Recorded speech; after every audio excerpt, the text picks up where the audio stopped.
Lo nuestro y lo suyo hoy. Bueno, lo nuestro hoy es la última encuesta nacional inquilina que salió ahora, creo que fue hoy mismo, y vamos a hablar unos minutos con Gervasio Muñoz. Algunos datitos antes de darle la bienvenida a nuestro invitado por teléfono, que son muy preocupantes ya. Por supuesto, esto es un tema que viene complejo, pero a mí hay un dato que me sorprende.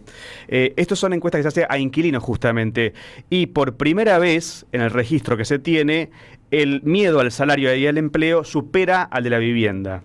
Esto que veníamos ya viendo en encuestas de analogías, encuestas de un montón de consultoras que estaban poniendo en la mesa la preocupación por la falta de laburo, por la pérdida de empleo, hoy en día está número uno en las preocupaciones. Pero además, otros datitos cortitos, por ejemplo, el 17.2% de los inquilinos tuvo que mudarse por no poder pagar el alquiler. El 70% sufre aumentos cada 3 o 4 meses, aumentos que muchas veces hace imposible de sostener. Que además se preguntó por la situación laboral de los inquilinos, aumentan los despidos y el pluriempleo. El 46% tiene más de un trabajo, 14% perdió algún empleo, y el 30% tuvo que sumar otro empleo más para poder sobrevivir. Qué fuerte el miedo como patrón de la vida de una sociedad, ¿no? Nos inculcan el miedo por todas partes, el miedo a perder el trabajo, el miedo que no alcance para fin de mes, el miedo a no poder pagar las cuentas, el miedo a los chicos en las escuelas, el miedo de una guerra mundial, el miedo que inmoviliza y atenaza, ¿no? Absolutamente. Y estamos en línea con Gervasio Muñoz de Inquilinos Agrupados. Gervasio, ¿qué tal? Acá Pablo Hacker, Carlos Polimeni y Marina Glesser, te saludamos desde la M530. ¿Cómo estás? ¿Qué tal? ¿Cómo están? Buenas tardes. Buenas tardes. Bueno, Gervasio, estaba haciendo simplemente los títulos de este resumen de esta encuesta muy importante que ustedes realizan periódicamente. Esta se hizo del 17 al 20 de marzo y arroja resultados que son realmente preocupantes dentro de una situación que ya era difícil, pero este tema del miedo a la pérdida del laburo es como algo ya que no se puede tapar con la mano, ¿no? O sea, esto es muy fuerte. ¿Cómo lo analizan?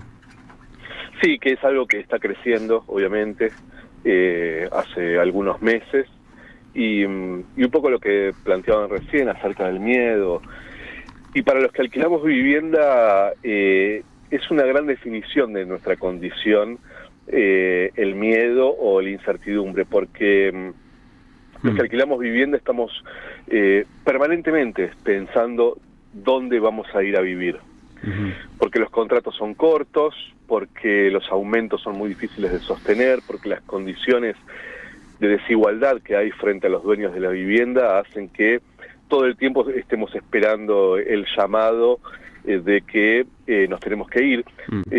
Y creo que además se ha convertido eso en una política de Estado. El decreto 7023, que termina con la ley de alquileres, introduce una modificación y dice que los dueños de la vivienda pueden finalizar el contrato en cualquier momento.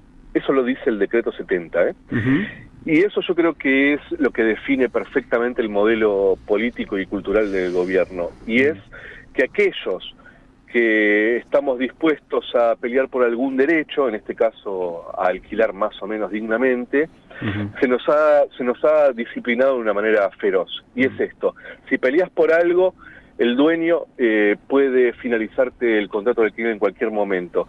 Yo creo que eso es lo que mejor define la condición inquilina, y por eso también se pelea en el mundo para que los contratos de alquiler sean largos, porque bueno, estamos completamente supeditados a la voluntad de los dueños. Y planificar, ¿no? Porque bueno, uno lleva a los chicos a un colegio determinado, cerca del lugar que uno alquila. Ustedes titulan este estudio Alquilar en tiempos de libre mercado, que es lo que estás comentando vos, ¿no? Cuando se libera el mercado, lo que pasa es esto, que el dueño te dice, mira, tengo que liberar el departamento, te tenés que ir, no podés patalear.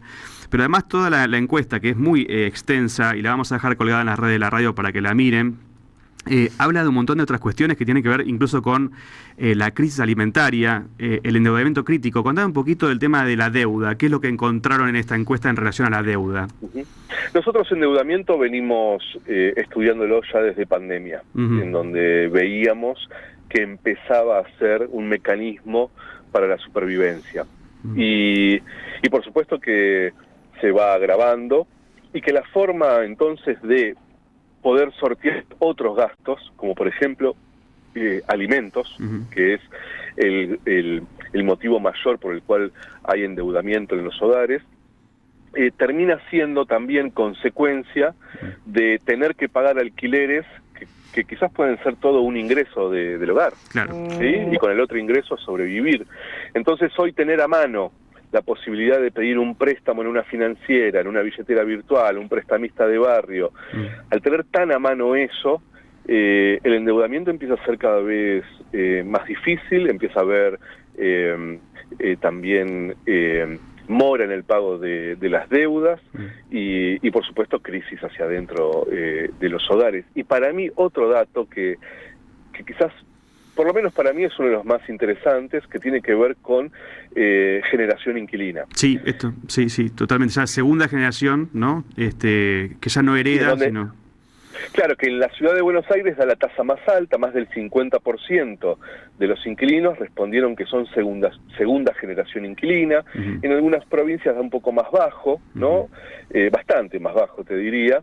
Pero yo creo que eso define perfectamente un sistema de distribución de la vivienda en Argentina que es profundamente injusto, en donde algunos sectores, por generaciones, no van a ser dueños de su vivienda, mientras que otro sector, cada vez más chico de la Argentina, acumula cada vez más viviendas. Por lo tanto, para nosotros lo más importante es poner en discusión esto, la distribución de las viviendas, no el déficit. Viviendas no faltan en Argentina, porque además viviendas sobran. Exacto. En Cava, por ejemplo, corregime si el dato que yo tengo no es correcto, pero hay cerca de un 30% de unidades que no están habitadas. En realidad hay... Lo que se estima es que alrededor de el 10, el 15% de las viviendas de la ciudad de Buenos Aires se encuentran deshabitadas. 10 a 15%. Sí, pero más allá de eso, hay una vivienda cada 2 personas en la ciudad de Buenos Aires y esto se repite en casi todo el país. Hay una superproducción de viviendas, pero o para dejar vacía o para los sectores más altos. Por lo tanto, cuando se habla de déficit, como si faltaran viviendas en Argentina, no faltan, están mal distribuidas. Hay gente que tiene 400, no sé, Ritondo, por ejemplo, que tiene 400 viviendas, Adorni ya empieza a juntar de a poco, y otros que no van a tener por generaciones. Que va a ser imposible que lleguen a hacer ese salto fundamental en la vida de cualquier familia, que es tener el techo propio, ¿no? Exacto. No va a suceder, ya no sucede, por eso la mitad de los inquilinos de la ciudad de Buenos Aires es segunda generación inquilina, en otras provincias el 35, el 38, ¿sí? Pero lo que quiero decir es que el futuro es que los sectores populares, los trabajadores, para acceder a la vivienda van a tener que acceder alquilando. Que la mayoría de los jubilados, si son jubilados, van a ser inquilinos, ¿sí? Y por lo tanto, lo que tenemos que discutir es una política de Estado para el alquiler de vivienda. Mientras que no se regule el precio del alquiler, difícilmente se pueda vivir dignamente, ¿no? Y también se centra en el tema alimentario. Acá en la encuesta dice que el 65.1% recortó en alimentos y que cerca del 30% realiza solo 1 o 2 comidas por día. Sí, nosotros hace un tiempo hicimos unos afiches donde preguntábamos qué cosas tuvieron que dejar de hacer para poder pagar el alquiler. Y la respuesta un poco nos sorprendió, porque empezamos a recibir muchísimos comentarios de que habían dejado de comer carne, habían dejado de... salteaban una comida. Esto fue hace un año más o menos. Y entonces desde ahí empezamos a medir esto, cuántas comidas en el hogar, algo que es, la verdad, es muy triste, terrible tener que estar midiendo, ¿no? Yo creo que desde el 2001 que no se discutía, que no se hablaba de cuántas comidas diarias se hacen en los hogares, ¿no? Eso sí. Sí me acuerdo yo mucho en el menemismo, que se hablaba mucho de, yo me acuerdo de mi casa,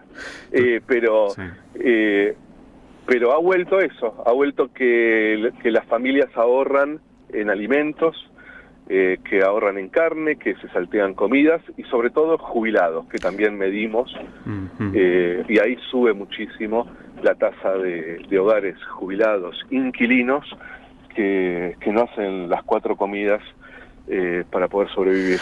Tan 2001 que duele. Gervasio, bueno, te agradecemos este contacto y seguimos muy de cerca esta encuesta que recomiendo lean las redes de la radio, pues es muy interesante para ir viendo cómo va la situación de los inquilinos en todo el país. Gervasio, muchas gracias por estos minutos con nosotros. A vos, les mando un abrazo muy grande. Un abrazo.